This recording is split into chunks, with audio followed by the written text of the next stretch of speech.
நண்பர்கள் அனைவருக்கும் வணக்கம். நம்முடைய வேத ஜோதிடம் நமக்கு எப்படி வந்ததுங்க? இப்ப இந்த ஜோதிட சாஸ்திரங்கள் எல்லாமே நமக்கு இந்த ஜோதிட சாஸ்திரங்கள் மட்டுமல்ல, சிற்ப சாஸ்திரம் சரி, எல்லா 63 கலைகளும் சரி, இதெல்லாம் எங்கிருந்து வந்தது? இந்த வேத சாஸ்திரங்கள் இருந்து தான் நமக்கு எல்லாமே கிடைச்சது. இன்னைக்கு ஜோதிடத்தை நம்ம இப்படி பண்ணி மாத்துறோம், அப்படி மாத்துறோம், அப்படி சொல்றோம், இந்த முறை அந்த முறை, எந்த முறையாக இருந்தாலும் நாம ஒன்றும் கண்டுபிடிக்கலைங்க.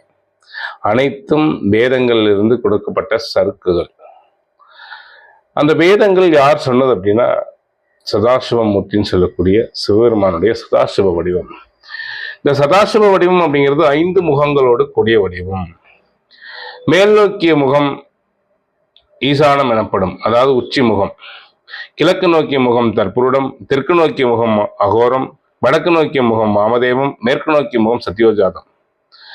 இப்படி 5 முகங்களோடு சிவபெருமானுடைய 5 முகத்தால் ஒரு முகத்திற்கு 4 முகங்கள் இருக்கல்லவா சைடுல, இந்த 4 முகத்திற்கு முறையே ஒரு முகத்திற்கு 5 ஆகமங்கள் என 28 ஆகமங்கள்ல 20 ஆகமங்களையும், மேல் நோக்கிய முகத்தால் 8 ஆகம சாஸ்திரங்களையும் சுவாமி அருளினார் அப்படின்னு சொல்றாங்க. எல்லாமே அவங்க கொடுத்தது, நம்மகிட்ட இருந்து ஒண்ணுமே இல்லைங்க. இந்த உச்சியில் உள்ள ஒரு முகத்தை இதாக கொண்டு அந்த உச்சியுள்ள முகத்தில் சிவாகமங்களையும் 4 வேதங்களையும் 4 முகத்தாலும் சொல்லப்பட்டது அப்படின்னு சொல்றாங்க.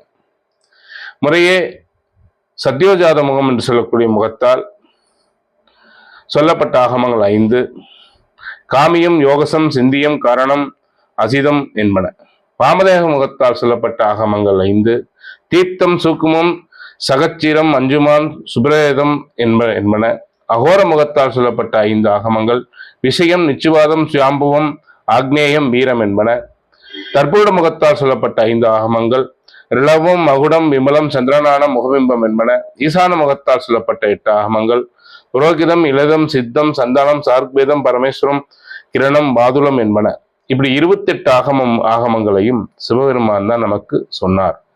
அத மகரிஷிகள், ஞானிகள், இறைவனோடு கலந்து நின்ற ஞானிகள் அந்த வேத ஆகம சாஸ்திரங்கன்னா பரம்பொருளோடு ஒன்றி நிற்கும் போது அவன் சொல்லப்படுற விஷயங்கள், அவனால் கொடுக்கப்படுற விஷயங்கள் நமக்கு கிடைக்கும்.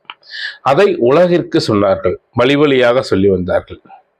அதை ஒவ்வொருத்தருக்கு உபதேசம் பண்ணி அது இந்த பூலோகத்திற்கு வந்தது. அப்படி வந்ததுதான் நம்முடைய ஜோதிட சாஸ்திரம். தவிர நம்மளால ஒன்றும் கண்டுபிடிக்கப்பட்டதல்ல, அது பரம்பொருள் கொடுத்தது.